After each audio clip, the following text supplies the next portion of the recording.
کے نام سے حاصل کیا گیا تھا، اس لیے اس میں اسلام نافذ ہونا چاہیے. یہ نعرہ ہر محراب و ممبر سے اٹھتا ہے، ہر سٹیج اور پلیٹ فارم سے بھی بلند ہوتا ہے، بلکہ اب تو ہر گلی کوچے سے سنا جاتا ہے. لیکن جس قدر یہ نعرہ صداقت اور حقیقت پر مبنی ہے،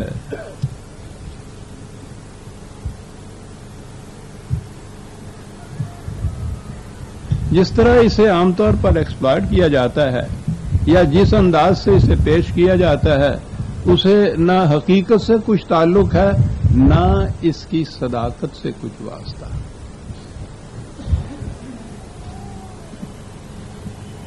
اور اس وقت بھی پاکستان میں جو تشدد اور انتشار برپا ہے وہ بھی اسی کی وجہ سے ہے. یہ نعرہ تو ہے، لیکن اس کی حقیقت اور صداقت کیا ہے یہ کسی کے سامنے نہیں ہے. جو حضرات تحریک پاکستان کی تاریخ سے کچھ بھی واقفیت رکھتے ہیں، انہیں یہ معلوم ہے کہ مطالبہ پاکستان کی اولی مخالفت ہندو کی طرف سے ہوئی تھی. اس کا نام کانگریس تھا. ہندو کی مخالفت قابل فہم تھی. وہ اپنی 1000 سالہ غلامی کا انتقام مسلمانوں سے لینا چاہتا تھا، کیونکہ یہ بیشتر وہ مسلمانوں ہی کے محکوم رہے تھے. وہ چاہتا نہیں تھا کہ مسلمانوں کی آبادی کا اتنا بڑا حصہ اس کے چنگل سے آزاد ہو جائے. وہ چاہتا نہیں تھا کہ ان کے ملک کا، جسے وہ اپنا ملک کہا کرتا تھا جیسے زرخرید ہو، کہ ان کے ملک کا معتدبی حصہ کٹ کر الگ ہی نہ ہو جائے، بلکہ اس میں مسلمان اپنی الگ مملکت قائم کر لیں. وہ یہ نہیں چاہتا تھا، اور ان کے نقطۂ نگاہ سے دیکھیے تو قابل فہم تھی بات. مسلمانوں میں سے جو لوگ سیکولرزم کے حامی تھے وہ بھی اس مخالفت میں ان کے ہمنوا تھے، اس لیے کہ وہ مذہب کی بنا پر مملکت یا حکومت قائم کرنے کے قائل ہی نہیں تھے. لیکن ان دونوں سے زیادہ اور شدید مخالفت ہماری مذہبی پیشوائیت کی طرف سے ہوئی تھی، جنہیں نیشنلسٹ علماء کہا جاتا تھا. ان میں سے معدود چند ایسے تھے جنہوں نے قائد اعظم اقبال یا مسلم لیگ کی تائید کی ہو یا اس کا ساتھ دیا ہو. باقی پورے کا پورا ہجوم اس کی مخالفت کرتا تھا، ہندو کی موافقت کرتا تھا.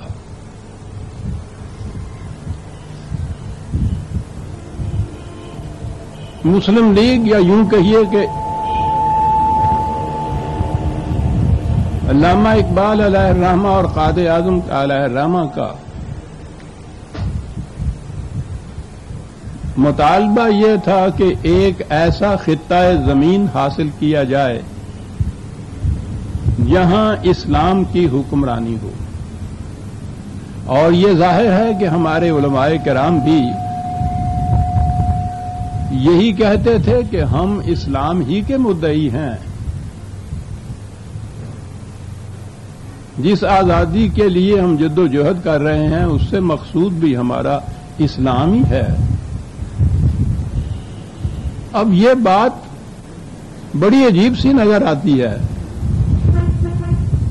کہ مسلم لیگ یا قائد اعظم اور اقبال بھی اسلام ہی کی خاطر یہ خطہ زمین حاصل کرنا چاہتے تھے، اور یہ علماء کرام حضرات بھی اسلام ہی کی خاطر اس کی مخالفت کر رہے تھے.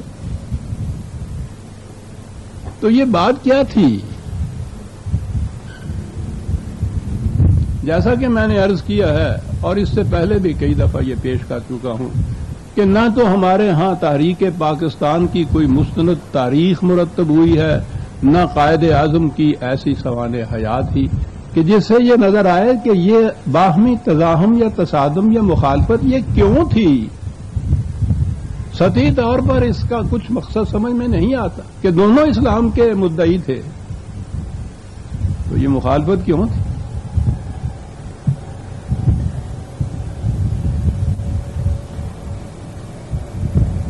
میں اسی کی بنیادی وجہ پیش کروں گا، اور یہ میری شنید نہیں، میری دید ہے کہ میں اس جنگ میں خود عملاً شریک تھا، اور علماء کرام کے مقابل میں مسلم لیگ کی طرف سے جو ایک محاذ قائم تھا اس میں بیشتر اور عملاً حصہ میں نے ہی لیا تھا.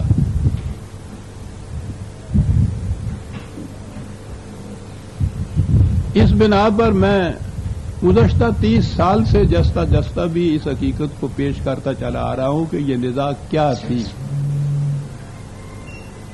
اور اب تو شاخ خزان دیدہ کے پتے کی طرح میں سمجھتا ہوں کہ شاید ایک آدھ کے سوا میں ہی ایسا رہ گیا ہوں کہ جنہوں نے ان چیزوں کو اپنی آنکھوں سے دیکھا تھا. بہت آگے گئے، باقی جو ہیں تیار بیٹھے ہیں. تو اس لیے میں چاہتا ہوں کہ زندگی کے کچھ دن باقی ہیں تو جو کچھ میری آنکھوں نے دیکھا تھا اسے تو کم از کم پیش کرتا چلا جاؤں. اور یہ بڑی اہم چیز ہے، اسے سمجھے بغیر نہ تو تحریک پاکستان کی حقیقت ذہن میں آ سکتی ہے، اور نہ ہی جو موجودہ انتشار اسلام کے نام پہ برپا ہو رہا ہے اس کی لم ہی سامنے آ سکتی. میں نے عرض کیا ہے کہ علامہ اقبال اور قائد اعظم بالفاظ دیگر مسلم لیگ کا مطالبہ یہ تھا کہ ایک ایسا خطہ زمین حاصل ہو جائے جس میں اسلام کی حکمرانی ہو. وہ کون سا اسلام تھا جس کی یہ حکمرانی چاہتے تھے؟ یہ اسلام وہ تھا جو اللہ تعالیٰ نے حضور نبی اکرم صلی اللہ علیہ وسلم کی وساطت سے دنیا کو دیا، اور صدر اول میں یہ عملاً دنیا کے سامنے آیا. اس اسلام کی نمایاں خصوصیات یہ تھیں کہ اس کی روح سے اسلام مذہب کی طرح خدا اور بندے کے درمیان کسی پرائیویٹ تعلق کا نام نہیں تھا کہ جو چند اعتقادات، چند رسومات، چند عبادات، چند ارکان کے ذریعے سے وابستہ ہو جائے. یہ ایک نظام حیات تھا جس کا تعلق انسانی زندگی کے ہر شعبے انفرادی اور اجتماعی سے تھا، اور انسانی زندگی بھی کسی خاص ملک یا مملکت یا قوم کی نہیں، عالمگیر انسانیت کی مملکت. دوسری خصوصیت یہ تھی کہ اس مملکت میں یا اس معاشرے میں حق حکومت کسی انسان کو حاصل نہیں تھا، نہ کسی ایک فرد کو، نہ افراد کے مجموعے کو. حق حکومت صرف خدا کو حاصل تھا، لیکن یہ کوئی ایسی چیز نہیں تھی جو عملاً سامنے نہ آئے کہ خدا کو حکومت کا حق کیسے حاصل تھا اور وہ حکومت کیسے قائم کرتا تھا. اس نے کہا تھا کہ خدا کی حکومت خدا کی کتاب کی حکمرانی کا دوسرا نام ہے. تو گویا اس مملکت میں حکمرانی خدا کی کتاب یعنی قرآن کی ہوتی تھی، کسی انسان کی نہیں ہونی تھی. قرآن کریم میں بجز معدود چند